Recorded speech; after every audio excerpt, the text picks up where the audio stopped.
Good morning बच्चों। आज का जो टॉपिक होगा वो क्लास 10th के लिए रियल नंबर का जो चैप्टर हमारा चल रहा है उसी चैप्टर को हम आगे कंटिन्यू करेंगे। लेकिन हम इस चैप्टर की 8.1 जो एक्सरसाइज है और उस 8.1 एक्सरसाइज के बेसिक जो कॉन्सेप्ट्स हैं वो हम कर चुके हैं। तो इसके बाद हमारे पास एक्सरसाइज 8.2 आती है। तो आज हम एक्सरसाइज 8.2 को करने से पहले उस एक्सरसाइज 8.2 के बेसिक कॉन्सेप्ट समझेंगे।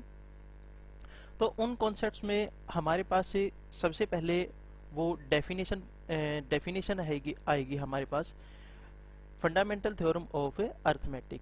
और डेफिनेशन को समझने के बाद और इसी डेफिनेशन के अकॉर्डिंग ही हम किन्हीं भी दो नंबर का एचसीएफ और एलसीएम भी हम फाइंड आउट करेंगे। हम मेथड भी समझेंगे कि किस टाइप से हम किन्हीं भी दो नंबर का एचसीएफ और एलसीएम हम फाइंड आउट करते हैं।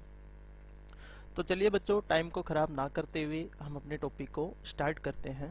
फंडामेंटल थ्योरम ऑफ अर्थमेटिक की डेफिनेशन को करने से पहले हम दो डेफिनेशन के बारे में बात करेंगे। सबसे पहले जिसमें से फर्स्ट जो डेफिनेशन आती है वो फर्स्ट डेफिनेशन हमारे पास आती है प्राइम नंबर की, प्राइम नंबर। और सेकंड डेफिनेशन जो आती है वो आती है composite number, composite number. Fundamental theorem of arithmetic को करने से पहले हमें प्राइम नंबर और कंपोजिट नंबर के बारे में बहुत ही अच्छे से पता होना चाहिए, क्योंकि इन्हीं दोनों नंबर के बेस्ड के ऊपर ही हम फंडामेंटल थ्योरम ऑफ अर्थमेटिक के कॉन्सेप्ट्स को समझेंगे। तो सबसे पहले जो डेफिनेशन आती है वो डेफिनेशन आती है प्राइम नंबर की, कि प्राइम नंबर क्या होते हैं। प्राइम नंबर, प्राइम नंबर क्या होते हैं बच्चों? a number which are divisible by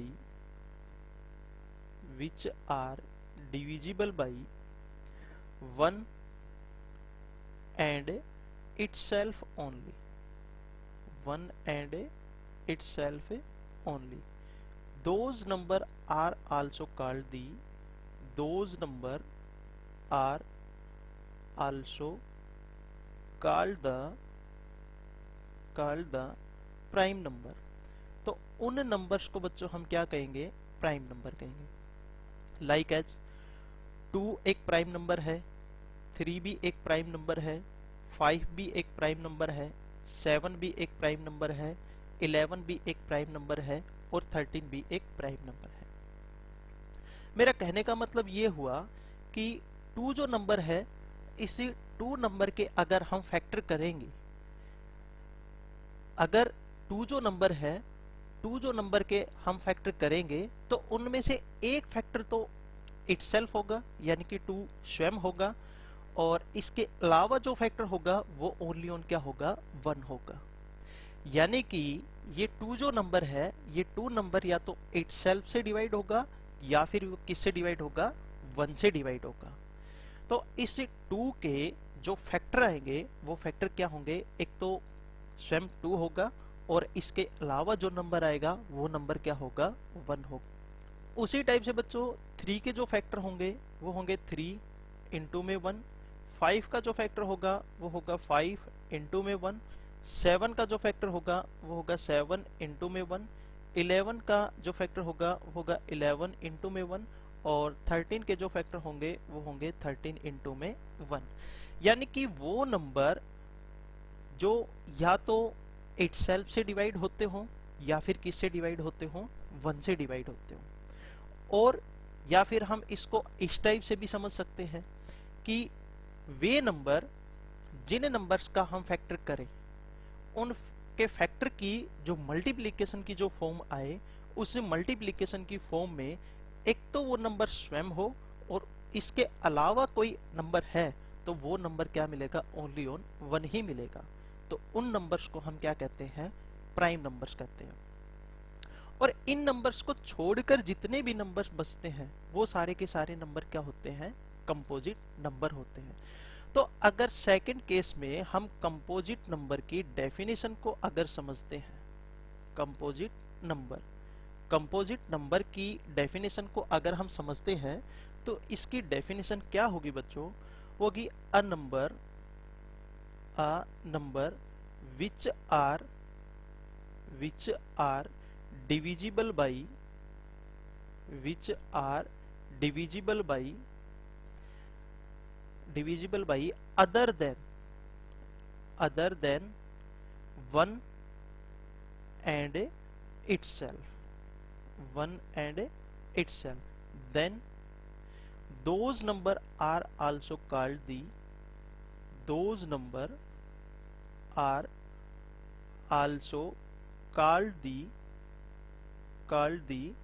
composite number। तो उन नंबर्स को हम क्या कहेंगे? कंपोजिट नंबर कहेंगे। लाइक एज हमने एग्जाम्पल लिया 4 है, 4 एक कंपोजिट नंबर है। 6 है, 6 भी एक कंपोजिट नंबर है। इसके बाद अगर हमने 8 लिया, 8 भी एक कंपोजिट नंबर है। हमने नंबर लिया 10, 10 भी एक क्या है? कंपोजिट नंबर है। तो इन नंबर्स के अगर हम फैक्टर करते हैं, अगर हम 4 के फैक्टर करेंगे तो 4 के फैक्टर हम लिखेंगे 2 इंटू में 2 और इंटू में 1। 6 के हम फैक्टर करेंगे तो 6 के फैक्टर होंगे 3 इंटू में 2 इंटू में 1। अगर 8 के हम फैक्टर करेंगे तो हम करेंगे 2 इंटू में 2 इंटू में 2 और इंटू में 1। अगर 10 के हम फैक्टर करेंगे तो होंगे 5 इंटू में 2 इंटू में 1। तो इन नंबर्स को हम क्या बोलते हैं? कंपोजिट नंबर्स बोलते हैं। ये जो कॉन्सेप्ट था, ये कॉन्सेप्ट है हमारे पास कंपोजिट नंबर का। अब कुछ बच्चों के माइंड में ये कॉन्सेप्ट आ रहा होगा कि हमने जो यहाँ पर डिजिट लिया वो एक डिजिट 4 लिया और एक डिजिट हमने लिया 6 लिया, तो इसके जो फैक्टर होंगे, इसके फैक्टर हम कर सकते हैं 4 इंटू में 1, और इसे 6 के अगर फैक्टर हम करना चाहे तो इसके फैक्टर हम कर सकते हैं 6 इंटू में 1। और कुछ बच्चे ये भी सोच रहे होंगे कि इस 4 को हम 1 इंटू में 4 लिख सकते हैं और 6 को हम इसको 1 इंटू में 6 लिख सकते हैं। लेकिन बच्चों, जो फंडामेंटल थ्योरम ऑफ अर्थमेटिक का जो कॉन्सेप्ट है और प्राइम नंबर का जो कॉन्सेप्ट है और कंपोजिट नंबर का जो कॉन्सेप्ट है, अगर हम ओवरऑल रिजल्ट्स को देखें तो ओवरऑल रिजल्ट्स हमारे पास ये होता है। अगर मैं आपको डिविजिबिलिटी के कॉन्सेप्ट्स के बारे में बात करूं तो हम जब छोटी क्लासेज से बड़ी क्लासेज में आए तो हम सबसे पहले क्या करते थे कि किसी भी नंबर को हम सबसे पहले छोटे नंबर से, एक स्मॉल नंबर से डिवाइड करके देखते थे। अगर उससे कंप्लीटली डिवाइड होता है तो ठीक है ना, नहीं तो फिर हम उससे और लार्ज नंबर लेते थे। आफ्टर दैट फिर और लार्ज नंबर हम लेते थे, उसके बाद फिर हम और लार्ज नंबर लेते थे। यानी कि सबसे पहले हम किसी भी नंबर को किसी स्मॉल नंबर से डिवाइड करने की कोशिश करते थे।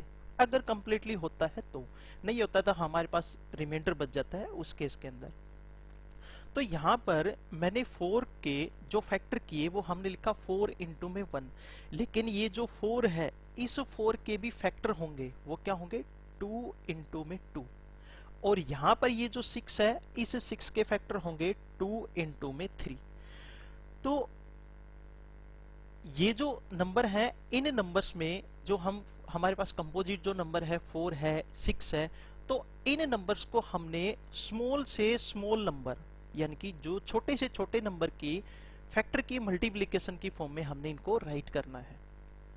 अब कुछ बच्चे यहाँ पर, उनके माइंड में ये भी कॉन्सेप्ट आ रहा होगा कि 4 के जो हमने यहाँ पर फैक्टर लिखे वो हमने लिख दिया यहाँ पर 4 इंटू में 1, और यहाँ पर हमने लिखा 1 इंटू में 4।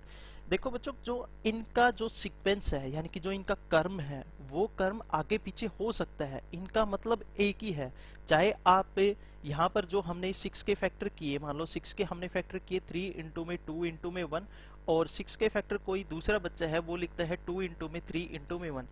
These are the same things, ये अलग अलग नहीं है, ये दोनों रिजल्ट एक ही है। इनकी जो सीक्वेंस, इनका जो कर्म है वो हम आगे पीछे कर सकते हैं, लेकिन इनके फैक्टर के वही आएंगे, यानी कि जो नंबर्स है वो नंबर्स क्या मिलेंगे? सेम मिलेंगे। अगर मान लो मैंने ये किया कि एक और एग्जाम्पल लिया, कोई स्टूडेंट 8 के जो फैक्टर करता है वो करता है 2 इंटू में 2 इंटू में 2 और इंटू में 1, और कोई एक और स्टूडेंट है वो इसके फैक्टर करता है 2 इंटू में 1 इंटू में 2 इंटू में 2, वो इस टाइप से लिखता है। तो देखो बच्चों यहाँ पर 2 जो नंबर है वो 2 नंबर अगर फर्स्ट स्टूडेंट का 3 टाइम्स रिपीट हुआ है तो सेकंड स्टूडेंट का भी देखो यहाँ पर 3 टाइम्स ही रिपीट हुआ है। तो इनका जो सीक्वेंस है वो आगे पीछे हो सकता है, लेकिन जो फैक्टर एक पहले स्टूडेंट के आए थे वही फैक्टर एक दूसरे स्टूडेंट के ही आएंगे। तो बच्चों ये जो कॉन्सेप्ट था, ये कॉन्सेप्ट हमारे पास प्राइम नंबर और कंपोजिट नंबर के ऊपर ही था। इसके बाद हम फंडामेंटल समझते हैं कि फंडामेंटल थ्योरम ऑफ अरिथमेटिक की डेफिनेशन क्या होती है। तो सबसे पहले बच्चों मैं इसकी डेफिनेशन को राइट कर देता हूं कि इसकी फंडामेंटल थ्योरम ऑफ अरिथमेटिक की डेफिनेशन क्या है। मैंने लिखा कि every composite number every composite number can be represent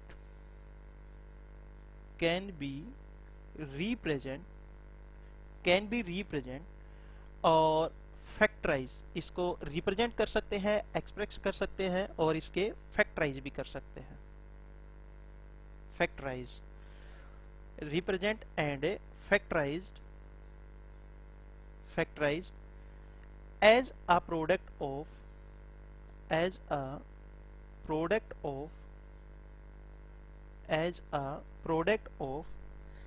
primes, product of prime number and this factorization is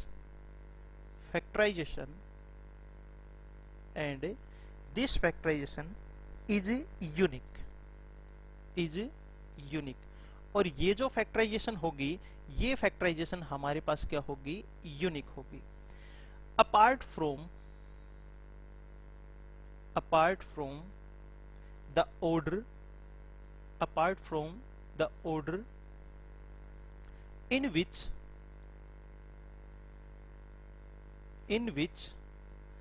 the prime factors occur,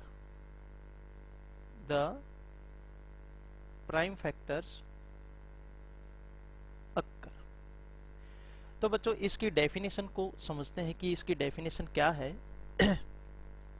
वैसे फंडामेंटल थ्योरम का जो कॉन्सेप्ट है वो कॉन्सेप्ट यूज होगा कि किन्हीं भी दो नंबर का एचसीएफ और एलसीएम हम किस टाइप से फाइंड आउट करेंगे, और किन्हीं भी दो नंबर का जब हम एचसीएफ और एलसीएम फाइंड आउट कर रहे होंगे तो उस केस के अंदर उन नंबर्स के जो फैक्टर होंगे वो प्राइम नंबर के मल्टीप्लिकेशन की फॉर्म में हम राइट करेंगे।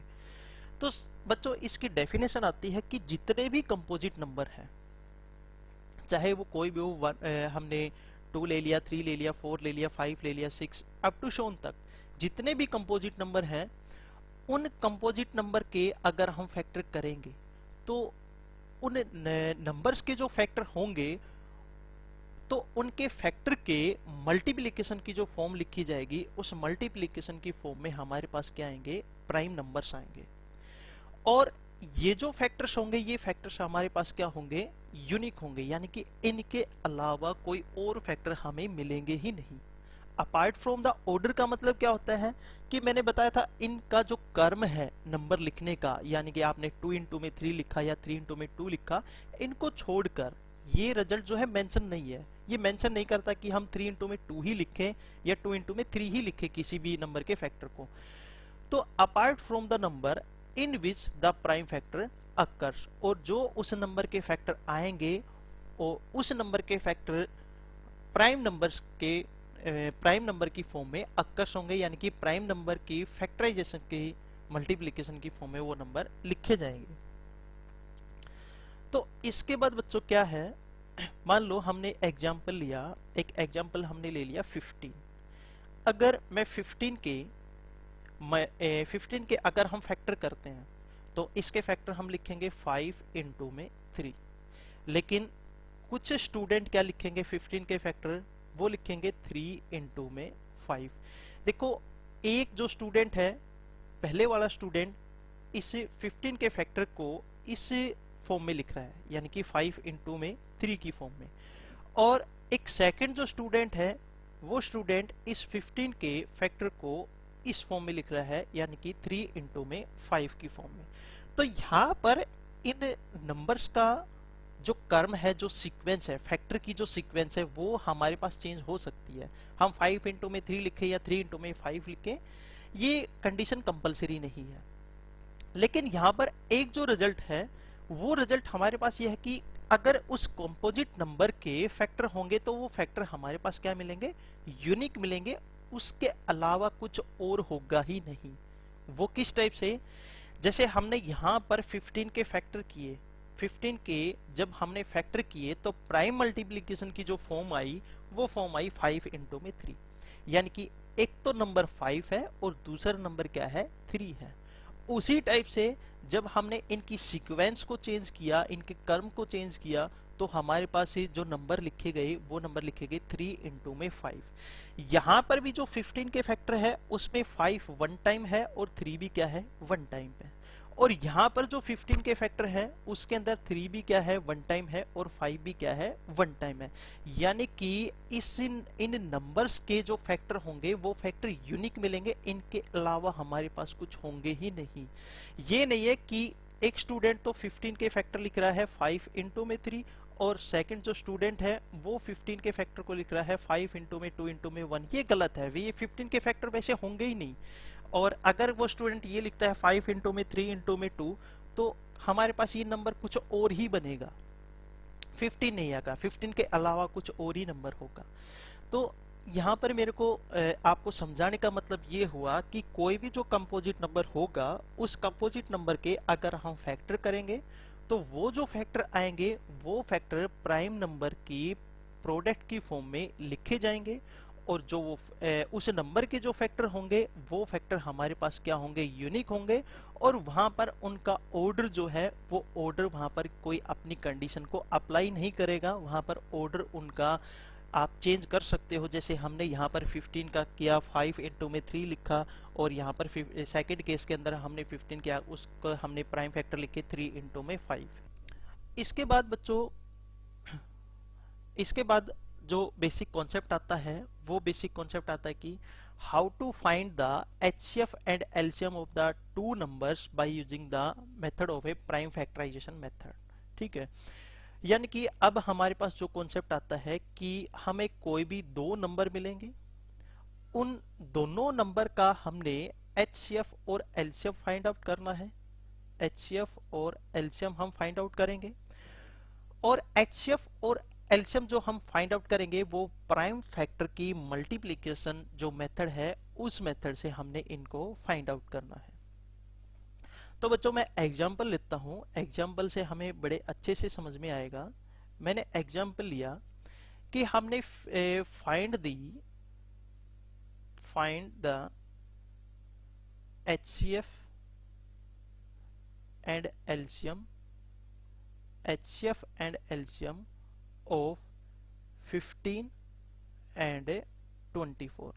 15 और 24 का जो है, वो हमने HCF और LCM फाइंड आउट करना है। तो सबसे पहले हम 15 के फैक्टर करेंगे। 15 के जो फैक्टर हैं, वो 15 के फैक्टर हमारे पास से प्राइम फैक्टर की मल्टीप्लिकेशन की फॉर्म में लिखे जाएंगे। तो वो क्या होंगे फैक्टर हमारे पास, 3 इंटू में 5। और 24 के जो फैक्टर होंगे, 24 के फैक्टर होंगे 2 इंटू में 2 और इंटू में 2 और इंटू में 3। ये हमारे पास क्या हो जाएंगे, 28 के फैक्टर। तो 15 और 24 के जो हमने फैक्टर किए, हम 9th क्लास के अंदर, 7th और 8th क्लास के अंदर जो हमें स्टेबल जो मेथड होता था, यानी कि हमारी करेक्शन ना हो और टाइम कंज्यूमिंग के लिए हम उन जो कोई भी नंबर है, उस नंबर का हम फैक्टर इजी से कर पाए, वो मेथड हम कौन सा यूज करते थे, हम इस टाइप से हम किसी भी नंबर के फैक्टर करते थे। जैसे यहाँ पर हमने ले लिया 15 के फैक्टर किए, तो सबसे पहले ये 2 से डिवाइड नहीं होता, उसके बाद ये डिवाइड होता है 3 से। तो 3 5 जा 15 हो गया। आफ्टर दैट ये 5 से ही डिवाइड होता है, तो 5 1 जा 5। तो 15 के जो फैक्टर आए, वो 15 के फैक्टर आए हमारे पास 3 इंटू में 5। उसके बाद अगर हम 24 के फैक्टर करके देखें, तो ये सबसे पहले 2 से ही डिवाइड होता है। 2 1 जा 2, 2 2 जा 4। आफ्टर दैट अगेन 2 से डिवाइड होता है, 2 6 जा 12, एंड देन अगेन 2 से डिवाइड होता है, 2 3 जा 6, और लास्ट में ये 3 से ही डिवाइड होता है, 3 1 जा 3।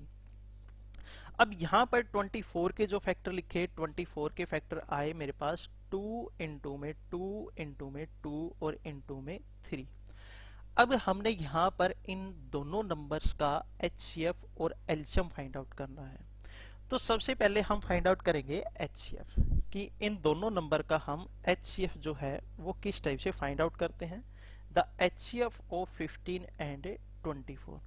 तो इस केस के अंदर बच्चों हमने क्या करना है, अगर हम किन्हीं भी दो नंबर का HCF फाइंड आउट करते हैं तो उस केस के अंदर इन दोनों नंबर्स के जो फैक्टर हैं, इन फैक्टर्स में जो कॉमन नंबर हैं उन कॉमन नंबर्स की हमने स्मॉल जो पावर है जिस नंबर की वो हमने राइट करनी है। मेरा कहने का मतलब क्या हुआ कि 15 के जो फैक्टर है वो है 3 और 5, और 24 के जो फैक्टर है वो 2 इंटू में 2 इंटू में 2 और इंटू में 3। मैंने यहाँ पर एक बार इनके फैक्टर को राइट किया कि 15 के जो फैक्टर आए वो आए मेरे पास 3 और 5, और 24 के जो फैक्टर आए 2 इंटू में 2 इंटू में 2, it means 2 raise to power 3, 2 raise to power 3 और इंटू में 3। अब हमने यहाँ पर इन दोनों नंबर्स का HCF फाइंड आउट करना था, 15 और 24। तो इसके अंदर बच्चों इस 15 और 24 के जो कॉमन फैक्टर है उस कॉमन फैक्टर में जिस नंबर की स्मॉल पावर है तो वो नंबर हमने लेना है। अब यहाँ पर 15 और 24 में जो कॉमन जो नंबर है, कॉमन जो फैक्टर है वो है 3। अब 15 के फैक्टर के अंदर भी 3 रेज टू पावर 1 है और यहाँ पर भी हमारे पास क्या है 3 रेज टू पावर 1 है। तो हम क्या लिखेंगे, ओनली ऑन 3 ही लिखेंगे। कहने का मतलब क्या हुआ, अगर मान लो कोई भी नंबर है उस नंबर के मैंने फैक्टर किए और उसके अंदर 3 रेज टू पावर 2 और इंटू में 5 है, और सेकंड नंबर है उसके अंदर 2 रेज टू पावर 3 और 3 रेज टू पावर 3 है, तो इसमें यहाँ पर इन दोनों नंबर्स के जो फैक्टर हैं उस फैक्टर में जो कॉमन जो नंबर है, कॉमन जो फैक्टर बनता है वो यहाँ पर 3 रेज टू पावर 2 है और यहाँ पर क्या है 3 रेज टू पावर 3 है। तो मैं इस नंबर को लेता HCF निकालने के लिए 3 रेज टू पावर 2 को, यानी कि जिसकी पावर कम है।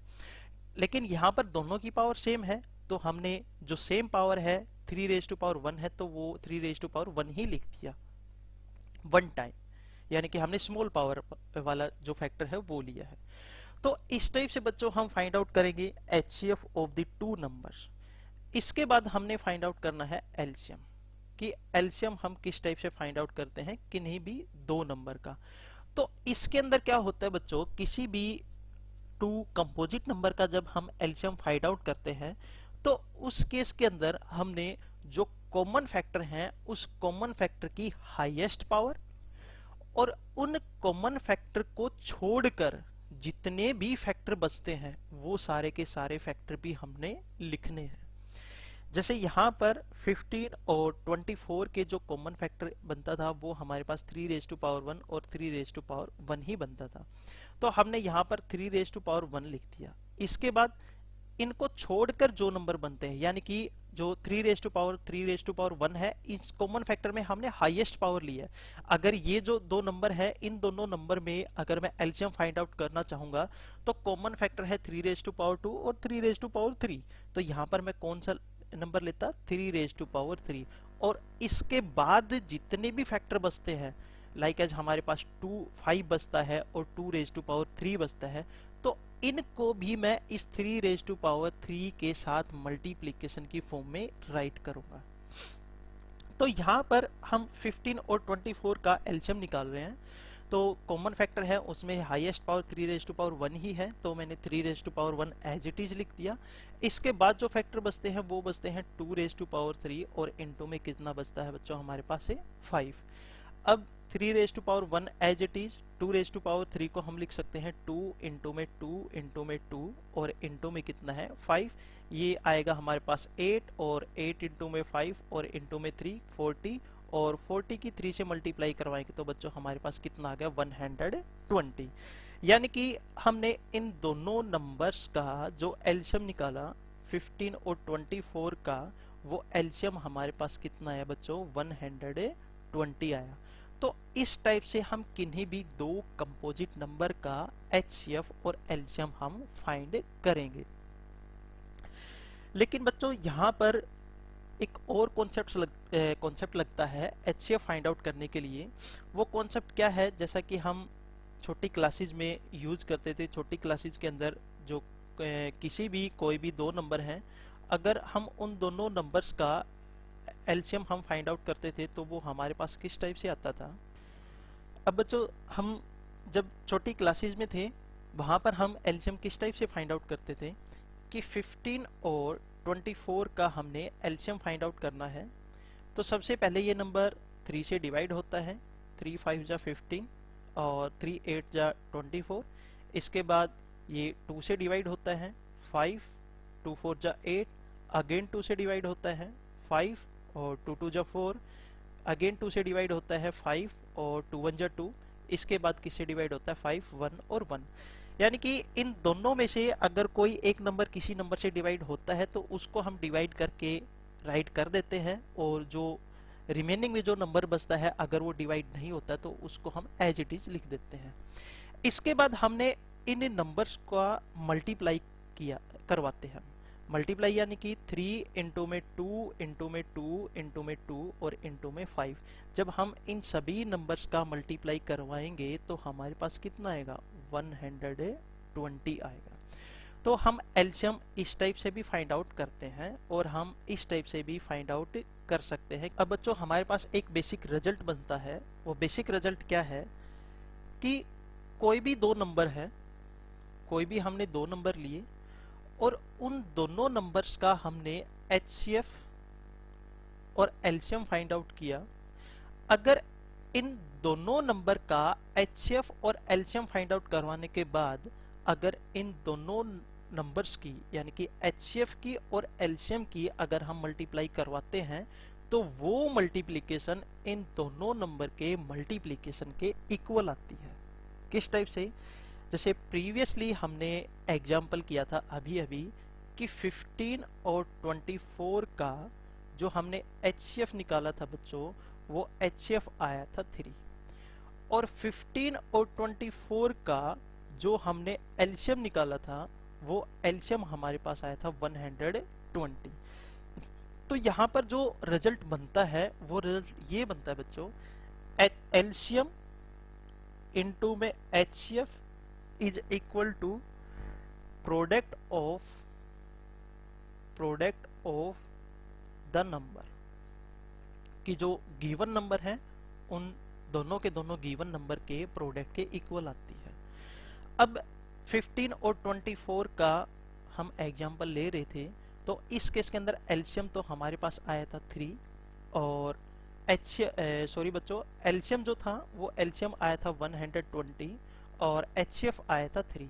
तो इन दोनों की मल्टीप्लाई करवाएंगे तो 12 3 जा होता है 36, तो 360 हमारे पास इन दोनों की मल्टीप्लिकेशन आई। अब जो नंबर है वो नंबर है हमारे पास 24 और कितना दे रखा है 15। अगर इन दोनों की भी मल्टीप्लिकेशन करवाएंगे तो वो मल्टीप्लिकेशन भी हमारे पास कितनी आएगी, वो मल्टीप्लिकेशन आएगी बच्चों हमारे पास 360। तो यहाँ पर मेरा कहने का मतलब ये हुआ कि आपके पास कोई भी दो नंबर हैं, उन दोनों नंबर्स का हमने एचसीएफ और एलसीएम फाइंड आउट करवाया और एचसीएफ और एलसीएम का मल्टीप्लिकेशन करवाते हैं तो वो मल्टीप्लिकेशन उन दोनों नंबर के मल्टीप्लिकेशन के इक्वल आती है। अब इस रिजल्ट पर हमारे पास 10th क्लास के अंदर जो क्वेश्चन पूछे जाते हैं वो क्वेश्चन क्या होते हैं कि हमें कोई भी दो नंबर गिवन मिलेंगे, उनमें से कोई एक नंबर भी मिल सकता है। उसमें से वो कहेगा कि अगर एक ए नंबर है, दूसरा नंबर हमने फाइंड आउट करना है कि सेकंड नंबर क्या होगा वो हमने फाइंड आउट करना है, लेकिन इन दोनों नंबर का एचसीएफ और एलसीएम हमारे पास गिवन है। तो हम क्या करेंगे कि पहले तो इन दोनों नंबर्स का मल्टीप्लिकेशन जो है वो इनके एचसीएफ और एलसीएम के मल्टीप्लिकेशन के इक्वल आता है। अब जब हम ए को राइट हैंड साइड लेके आएंगे तो ए डिवाइड में आ जाएगा और जो क्वेश्चन मार्क की जगह जो हमने नंबर यहाँ पर फाइंड आउट करना है उस नंबर की हमारे पास यहाँ पर वैल्यू आ जाएगी। अब दो नंबर हमें दे सकता है, मान लो एक नंबर ए है और एक नंबर बी है, इन दोनों नंबर का जो एचसीएफ है वो एचसीएफ है हमारे पास सी, और इन दोनों नंबर का एलसीएम हमने फाइंड आउट करना है। तो ये जो HCFC है, इस HCFC को मैं लेफ्ट हैंड साइड ले आऊंगा, लेफ्ट हैंड साइड लेके आने के बाद ये आ जाएगा डिवाइड में। जब A क्रॉस B की मल्टीप्लिकेशन करवा के हम C से डिवाइड करवाएंगे तो ये किसकी वैल्यू देगा, LCM of these two number. यानी कि हमने ये जो बेसिक रिजल्ट पढ़ा, इस बेसिक रिजल्ट को हम इस टाइप से अप्लाई कर सकते हैं। इसके लिए बस इतना ही, आपने इन बेसिक कॉन्सेप्ट्स को अच्छे से समझना है। अगर आपको कोई प्रॉब्लम हो तो कमेंट बॉक्स के अंदर आप पूछ सकते हो, आपकी प्रॉब्लम ज़रूर सोल्व की जाएगी। और जो नेक्स्ट जो लेक्चर होगा उस लेक्चर के अंदर हम एक्सरसाइज 8.2 को सोल्व करेंगे कि how to find the HCF and LCM of the two given numbers, किन्हीं भी दो गिवन नंबर्स का HCF और LCM हम किस टाइप से फाइंड आउट करते हैं।